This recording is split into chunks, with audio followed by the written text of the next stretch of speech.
अस्सलाम वालेकुम, मैं हूँ शाहिद हुसैन। इस वीडियो में 2-3 खबरें रखनी है आपके सामने। मतलब बहुत ज़्यादा मफ़ाद आमा के से मुताल्लिक़ हैं। शादी हॉल से मुताल्लिक़ हैं और उसके बाद फिर कुछ ऐसी चीज़ें हैं जो अदालत में होती हैं और हम चाहते हैं कि आपको पता होनी चाहिए वो। तो इसलिए आप बराह करम थोड़ा-सा टाइम निकाल के ज़रा ये वीडियो देखिएगा। वीडियो का जो अहम पार्ट है वो शुरू करने से पहले एक चीज़ और मैं आपको बताता जाऊँ कि हमने चूँकि कराची में तजावुज़ात के खिलाफ ऑपरेशन और उसके बाद फिर नालों में सफाई और उसके बाद फिर इर्द-गिर्द घर जो लीज़ भी थे उनको भी जो है वो मस्मार किया गया। बेशुमार जो है वो चीज़ें सामने आईं। बशीर सिद्दीकी साहब आपको याद होगा कि जो सीनियर डिप्टी डायरेक्टर है केएमसी के एंटी इंक्रोचमेंट के, उनको भी जान से मारने की धमकियाँ मौसूल हुईं।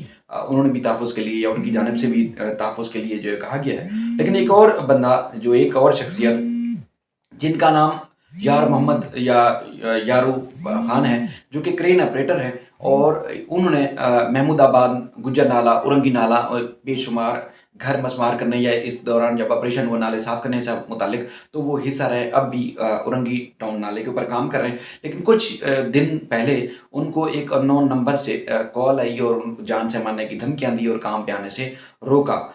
उसके बाद फिर उस बंदे ने यानी कि यार मोहम्मद ने जो है वो पापुश नगर थाने में जाके दरख्वास्त दी रात में परेशानी के आलम में। पुलिस ने कहा कि अगले दिन आपको 1 बजे बुलाएँगे और अब तक जो है वो पुलिस ने उनको नहीं बुलाया और ये फिर खुद गए पुलिस के पास चल के कि मतलब दरख्वास्त देने के बावजूद फिर कॉल्स आ रही हैं, तो लिहाज़ा आप मेहरबानी करें ज़रा देखिए। मैसेजेस भी धमकियाँ में मौसूल हो रहे हैं और उसके बाद फिर कॉल्स भी आ रही हैं, यानी कि जान से मारने की धमकियाँ दी जा रही हैं। अस्सलाम वालेकुम, मैं हूँ यार मोहम्मद उर्फ़ यारो ख़ान। इंक्रोचमेंट में 1.5 साल से मैं हिस्सा लिया हुआ है और मैं काफ़ी इंक्रोचमेंट कर चुका हूँ। औरंगी नाला, गुजर नाला और महमूदाबाद नाले पे मुझे जान से मारने की धमकी दी जा रही है। इस वक्त मैं चांदनी चौक की साइड पे औरंगी नाले पे काम कर रहा हूँ। पुलिस कार्रवाई नहीं कर रही, मैंने पर्चा कटवाया हुआ है। मज़ीद जो है ना मेरे को धमकी दी जा रही है और धमकाया जा रहा है कि आपको मैं जो है ना सुबह शूट कर दूँगा और आप जो है ना आपको जान से मारने की मुझे धमकी दी जा रही है। तो लिहाजा मैं जो है ना गवर्नमेंट से अपील करता हूँ कि मुझे जो है ना ज़रा पुलिस को बताएं, ज़रा एक्शन लिया जाए ताकि इस धमकी देने वालों पे जो है ना फ़ौरन कार्रवाई की जाए। तो उसके बाद फिर पुलिस के जो जवान हैं यानी कि पापोश नगर थाने के जो जवान हैं, कभी उनको इधर भेजते हैं, कभी दूसरे थाने में। हेड मोरर बोलता है फलां के पास चला जाओ, फलां बोलता है एसएचओ नहीं आया। तो इस तरह वो बेचारे 2-3 दिन से घन-चक्कर बने हुए हैं। तो हमसे चूँकि राब्ता रहता है, अच्छी बातचीत है उनसे, तो उन्होंने मुझसे राब्ता किया, तो मैंने कोशिश की किस तरीके से टीवी पे खबर हाईलाइट हो जाए। लेकिन अगर ये हमारी वीडियो कुछ अफ़सरान भी देखते हैं तो बराह करम कुछ इस मामले में नज़रसानी करें। खुदा ना खास्ता अगर किसी की जान चली गई और किसी ने गुस्से में आके या किसी भी वजह से तैश में आके अगर किसी की जान ले ली, तो उसका ज़िम्मेदार कौन होगा? उसके पीछे छोटे-छोटे बच्चे, ये ज़ाहिर है पूरा ख़ानदान और इसी तरह मेहनत मज़दूरी करके ही वो काम करते हैं, चलाते हैं। तो क्या आप फिर क्या जवाब देंगे अल्लाह को? मैं या कोई भी आजकल दुनिया में जो भी काम कर रहा है दुनिया में, चाहे वो कोई पोस्ट पे है, किसी भी इस तरीके से, तो हम सबका ईमान है कि हमने मरने के बाद अल्लाह ताला को जवाब देना है। चाहे मैं मिस इन्फॉर्मेशन भी अगर फैला रहा हूँ ना, तो वो उसका जवाब मुझे, अगर दुनिया में तो किसी को नुकसान होगा, किसी को फ़ायदा होगा। लेकिन मेरा क्या नुकसान होगा, फ़ायदा होगा, लेकिन मुझे क़यामत वाले दिन अल्लाह ताला को ज़रूर जवाब देना है। तो मैं अपने अल्फ़ाज़ का भी ख़्याल रखता हूँ, लेकिन जो लोगों की ज़िम्मेदारी है उनको भी चाहिए कि वो अपनी ज़िम्मेदारी पूरी करें। तो आपकी वजह से अगर कोई महफूज़ रहे या अगर किसी को नुकसान हो, तो अल्लाह को क़यामत वाले दिन आप क्या जवाब देंगे? ये अगर हम सब सोचने लग जाएँ तो शायद हमारा माशरा बेहतर हो जाए। आगे चलते हैं। मैं आपको जो जिन खबरों के हवाले से बता रहा था, बड़ी अहम खबरें, आप थोड़ा-सा हँसेंगे भी और थोड़ा-सी हैरानगी भी होगी। ये हिनो पार्क फ्लाईओवर तामीर किया गया था, आपको याद होगा, जो एक परवेज़ मुशर्रफ साहब के दौर में 2003 में। वहाँ पर जो ज़मीन जिनकी फ्लाईओवर तामीर करने के दौरान जिनकी ज़मीन आई थी, यानी कि वो ज़द में आ गई थी, उस ज़मीन का मुतबादिल 2003 से अब तक जो नहीं दिया जा रहा, उस हवाले से जो कमिश्नर कराची थे, डीजी केडीए और चीफ सेक्रेटरी डीजी केडीए और दीगर के खिलाफ जो है तो इन्हें अदालत की दरख्वास्त दी। एडवोकेट जनरल सलमान तलबुद्दीन साहब और फैसल सदीकी साहब जो है दरख्वास्त गुजार की जानिब से पेश हुए। एडवोकेट जनरल सलमान तलबुद्दीन साहब सिंध हुकूमत की जानिब से पेश हुए। हसन अदर रिजवी साहब की कोर्ट में ये केस की समाअत हुई और उन्होंने पूछा जब सलमान तलबुद्दीन साहब से कि भाई ये तो मंसूबा था, उसका क्या बना? इसको मुतबादिल जिनकी ज़मीन उस हद में आ गई थी, तो उसका क्या किया जा रहा है? तो सलमान तलबुद्दीन साहब कहते हैं कि जो तामीर कराची के नाम से आपको सबको याद होगा, जो कराची में सीनियर लोग हैं जानते हैं, کہ تعمیر कराची एक जो प्रोग्राम था वो सदर पाकिस्तान जो परवेज़ मुशर्रफ साहब थे उन्होंने 2003 में ऐलान किया था और मंसूबे का तखमीना जो है 29 अरब रुपए लगाया गया था, मगर जो रकम देने वाले थे वो पीछे हट गए। ये सलमान तालिबुद्दीन साहब फरमा रहे हैं। केपीटी उसके बाद एनएलसी पीएसओ और दीगर इदारों को जो है फंड जारी करना थे मंसूबे, तो उसके बाद उन्होंने पैसे नहीं दिए। तो हसन नज़र रिजवी साहब कहते हैं कि मंसूबे का फ़ायदा किसके लिए था, आवाम की सहूलत की जिम्मेदारी, जो आवाम को सहूलत की जिम्मेदारी जो फराहम करनी है वो किसकी जिम्मेदारी है, ज़ाहिर सूबाई हुकूमत की जिम्मेदारी है। केपीटी ने मावनत की, मगर उन्होंने कहा कि मंसूबे का जो फ़ायदा था वो तो शहरियों को ही होना था। तो उसके बाद वफाक ने इदारों से मावनत कराई थी, मगर जो जिम्मेदारी है वो तो बुनियादी तौर पर सूबाई हुकूमत की ही है ना। तो उसके बाद सलमान तालिबुद्दीन साहब कहते हैं कि ये मंसूबा जो है ये वफाक का था।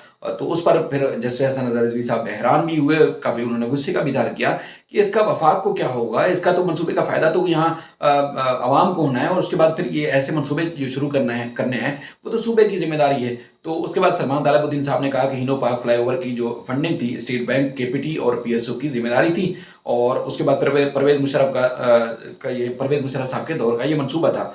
हसन नज़र रिजवी साहब ने फिर यहाँ मुदाखलत की और कहा कि इसका मतलब ये है कि एक डिक्टेटर जो है फ्लाईओवर बनाकर चला गया, मगर सियासी हुकूमत इतने साल में जो है वो कुछ नहीं कर पा रही, कुछ नहीं कर रही।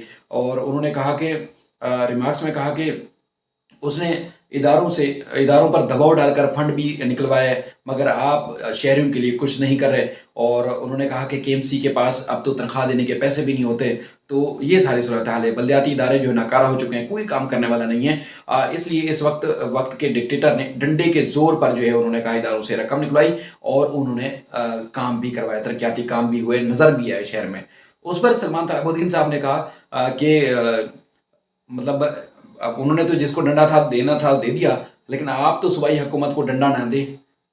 ये सलमान तालिबुद्दीन साहब ने जस्टिस हसन रिजवी साहब से कहा।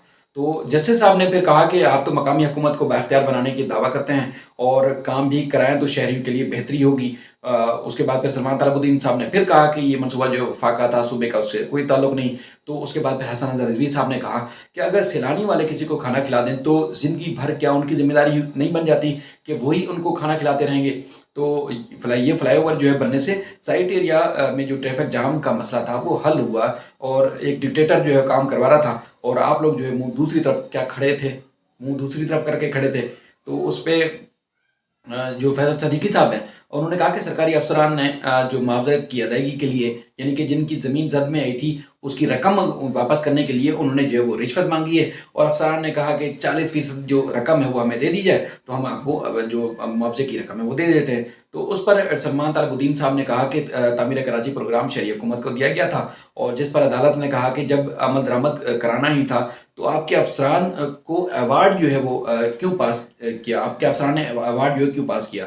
तो सलमान तालिबुद्दीन साहब ने कहा कि तहकीकात करें किसने जो है रकम ली और उसके बाद फिर अवार्ड पास करवाए। तो उस पर जस्टिस हसन नज़र रिजवी ने कहा कि कल को आप हम पर भी इल्ज़ाम लगा देंगे कि पैसे लेकर ये ऑर्डर जो है उन्होंने किया, आप लोगों की वजह से यहाँ कोई काम भी नहीं करेगा और लोग कराची आकर काम करते हुए भी घबराएंगे। ये अदालत ने सिंध हुकूमत के जो वकील हैं सलमान तालिबुद्दीन साहब उनसे कहा। उन्होंने कहा कि उन्होंने बहरहाल फिर आगे जो है तौहीन अदालत की दरख्वास्त पर चीफ सेक्रेटरी सिंध और दीगर को जो है वो नोटिस जारी किए हैं। डीजी KDA साबिक स्पेशल सेक्रेटरी दाखिला और दीगर को नोटिस जारी करते हुए 28 फरवरी को जवाब तलब किया है। ये सारी खबर बताने का मकसद ये है कि अदालत में बैठे हुए या कुछ लोग ऐसे होते हैं जो मुख्तलिफ जगहों पर बैठे होते हैं, लेकिन हमारे जो शहरी हैं वो समझते हैं कि इन सारी चीज़ों का ना तो उन अफसरान को, ना उन जजेस को या उन लोगों को इदराक ही नहीं है किसी चीज़ का, लेकिन इदराक भी उनको होता है, उनको सब पता भी होता है, लेकिन बाज़ दफ़ा ऐसा होता है कि वो कर नहीं पा रहे होते। यहाँ तो जब चूँकि अगर किसी को नौकरी चलानी है, अगर किसी को सिस्टम चलाना है, अपना काम चलाना है, किसी न किसी तरीके से अगर नौकरी ले ली तो उसने अपने सराउंडिंग के लोगों के साथ या अपने हाईअप्स के साथ ना बना के रखी तो उसकी नौकरी नहीं चलेगी। वो या तो खुद लाइन लग जाएगा, पोस्टिंग नहीं मिलेगी, या फिर नौकरी से हाथ धो बैठेगा, तो उसको बेचारे को करना पड़ता है। यही हाल हमारी जुडिशरी से लेके आप हुकूमत तक, ब्यूरोक्रेसी से लेके ओवरऑल यही सूरत हाल चल रही है। ये सारी सूरत हाल है। बहरहाल ये हमने आपको समझाने के लिए किया कि जजेस को भी पता है, लेकिन अब वो ये सब पता होने के बावजूद किसी को फांसी नहीं लगा सकते, क्योंकि पूरे मुल्क का निज़ाम जो घन चक्कर हुआ है ना, मतलब अगर इमरान खान साहब क्या अगर 100 भी अगर ईमानदार अफसरान अगर कहीं तैनात कर दें, लेकिन जब किसी की पकड़ नहीं होगी तो फिर आप اس نظام کی تبدیلی یا اس کے بعد پھر کسی کو سزا نہیں ہوگی تو آپ پھر کوئی توقع نہیں رکھ سکتے کہ کسی کی بہتری ہوگی. اب اگلی جو خبر ہے وہ بھی بڑی دلچسپ ہے. سپریم کورٹ نے کہا کہ جہاں جہاں شادی ہالز غیر قانونی یعنی کہ رہائشی عمارتوں میں پارکس کے اندر کہیں کہیں بھی شادی ہال غیر قانونی ہے تو ان کو مسمار کیا جائے, یعنی کہ رہائشی عمارتوں میں کمرشل ایکٹیویٹی نہیں ہو سکتی. یہ سپریم کورٹ کا حکم نامہ تھا. سندھ ہائی کورٹ میں کچھ عرصہ پہلے کیس آیا تھا اور اس کے بعد پھر گزشتہ روز بھی سماعت ہوئی. چونکہ خبریں بہت زیادہ ہیں اس لیے پھر میں کوشش کرتا ہوں کہ ظاہر ہے باہر کے جو ایشوز ہیں یعنی کہ روڈ سائڈ کے پارکس کے وہ بھی آپ کے بتانے ہوتے ہیں. پھر اب ایک ایک خبر میں اگر عدالتی آپ کو بتاتا ہوں تو پھر ظاہر ہے پھر لوگ بور ہو جاتے ہیں, تو اس لیے میں کوشش کرتا ہوں باہر لے کے نکل کے بھی آپ کو رپورٹ کروں. تو شادی ہال سے متعلق جو یہ کیس کی سماعت ہوئی تو اس کے بعد پھر ایس بی سی کے جو وکیل ہیں انہوں نے غلط بیانی کی تو ان میں عدالت نے ان کی سرزنش کی. اور دھنی بخش لاشاری صاحب ہیں جو ایک عرصے دراز سے سندھ ہائی کورٹ میں پیش ہوتے ہیں, انہوں نے کہا کہ جسٹس حسن رضوی صاحب نے کہا کہ آپ ایس پی سی اے کے ساتھ ہیں یا شادی ہالز کے ساتھ ان کا ساتھ دے رہے ہیں. اور انہوں نے کہا کہ کبھی ہال گروانے آ جاتے ہیں اور کبھی ان کا دفاع کرنے کے لیے آ جاتے ہیں. اور ایس بی سی کی وجہ سے جو ہے وہ ایک ناظر جو سندھ ہائی کورٹ کے مقرر کیے گئے تھے ان کو بھی دھمکیاں ملی. اور انہوں نے کہا کہ سپریم کورٹ میں جو دھنی بخش نے کہا کہ جو سپریم کورٹ میں معاملہ جو ہے وہ زیر التوا ہے تو اس لیے ہم نے اس شادی ہال کو نہیں توڑا جو کہ رہائشی عمارت پر یا رہائشی زمین پر بنایا گیا تھا. تو جیسے حسن رضوی صاحب نے کہا کہ وہ سپریم کورٹ کا حکم نامہ دکھایا جائے جس پر سپریم کورٹ نے روکا ہے, تو وہ بھی ان کے پاس حکم نامہ تو تھا نہیں ظاہر ہے, تو اس پر عدالت نے جو ہے ان کی جو ہے وہ سرزنش کی, برہمی کا اظہار کیا اور کہا کہ رہائشی پلاٹ پر جو تعمیر کیا گیا شادی ہال اس کو فوراً توڑا جائے. اور اس کے بعد پھر انہوں نے کہا کہ آپ یہاں شادی ہال والوں کا جو ہے وہ دفاع کر رہے ہو اور آپ کا جو ہے ہم کوشش کرتے ہیں کہ بیان ریکارڈ کر کے ہم سپریم کورٹ کو بھیج دیں کوشش مار کے آگے کہ ہم سپریم کورٹ کو بھیج دیں. تو اس کے بعد پھر انہوں نے بہرحال عدالت نے ان کی ٹھیک ٹھاک سرزنش کی, کھنچائی کی اور کہا کہ جائیں اور شادی ہال گرائیں. اور اس کے بعد پھر ایس بی سی سے کہا کہ 2 ہفتوں میں کارروائی مکمل کرنے کے بعد رپورٹ پیش کی جائے. اور اس کے بعد پھر ظاہر سماعت 2 ہفتوں کے لیے ملتوی ہو گئی ہے. لیکن یہ انتہائی اہم معاملہ اس لیے تھا کہ ہمارے ادارے کس طرح گن چکر بناتے ہیں, جو غیر قانونی کارروائیاں کرتے ہیں یا غیر قانونی تعمیرات کرتے ہیں ان کو آسرا دے کے رکھتے ہیں. ہم عدالت میں دیکھ لیں گے وہاں سے بھی مال پکڑ لیا, عدالت جو ہے وہ عدالت سے بھی جو ہے وہ اس طرح عدالت کو بھی گمراہ کرتے رہے. اس کے بعد پھر الٹیمیٹ جو متاثرین ہوتے ہیں یا افیکٹیوز ہوتے ہیں ان کو نقصان ہوتا ہے اور فائدہ جو ہے وہ اس طرح کے مافیاز جو اٹھا جاتے ہیں. ایک اور چھوٹی سی خبر ہے, زیادہ ٹائم نہیں لوں گا میں آپ کا. اس میں ایک سعید آباد کے علاقے میں جو اسکول کی اراضی ہے اس کا ایک تنازع کھڑا ہو گیا کہ یعنی کہ زمین سرکاری ہے یا پرائیویٹ ہے, اس پر جو ہے وہ معاملہ جو ہے وہ پریشان کن ایک شکل اختیار کرنے کے بعد عدالت میں آ گیا ہے. اس پر بھی جو اسکولوں کی حالت ازار ہیں عدالت نے اس پر بھی سخت ابزرویشن دی اور کہا کہ سرکاری جو اسکول ہے ان کی حالت جو ہے دیکھنے کے قابل ہی نہیں ہے. اور انہوں نے کہا کہ پہلے جو ہے وہ جاوید نہاری والے کو بھی سرکاری اسکول دے دیا گیا تھا. اس کے بعد پھر اسکول کے جو افسران ہیں ان کا جو اقدام ہے وہ ڈکیتوں کے مترادف ہے, یعنی کہ ان کو ڈکیت قرار دیا ہے اسکول والوں کو عدالت نے. اور کہا کہ یہاں سرکاری اسکولوں کے جو پلاٹ ہیں وہ بلڈرز کو بیچے جا رہے ہیں. اور جو درخواست گزار تھے اکبر حسین, ان کا کہنا تھا کہ 1970 میں ان کو جو ہے وہ انہوں نے اسکول بنایا تھا, پرائیویٹ اسکول بنایا تھا. اور جب یہ نیشنلائزڈ جب معاملہ ہوا تھا تو اس کے بعد ان کا جو اسکول تھا وہ سرکاری تحویل میں آ گیا تھا. اور 1980 میں عمارت خستہ حال ہوئی تھی تو واپس ان کی ملکیت میں واپس آ گئی تھی اور تمام تر منظوری کے بعد جو ہے وہ جائیداد ان کو واپس دے دی گئی تھی. تعمیرات شروع کی تو محکمہ تعلیم نے پلاٹ سرکاری ہونے کا دعویٰ کیا ہے, تو لہٰذا جو دعویٰ ہے سرکاری زمین ہونے کا اس کو غیر قانونی قرار دیا جائے. تو اس متعلق عدالت نے کہا کہ جو سرکاری اصل زمینیں ہیں وہ تو آپ پرائیویٹ بلڈرز کو بیچ رہے ہیں, ان کو فروخت کر رہے ہیں, بڑی بڑی عمارتیں بن رہی ہیں, اور اگر جس کی پرائیویٹ زمین ہے اس پر آپ دعویٰ کر رہے ہیں یہ تو آپ کی ہے. تو بہرحال یہ انتہائی اہم ترین اپڈیٹس ہی میں نے آپ کے سامنے رکھی. امید کرتا ہوں آپ کو یہ ویڈیو پسند آئے گی. اپنا خیال رکھیے گا. اللہ حافظ.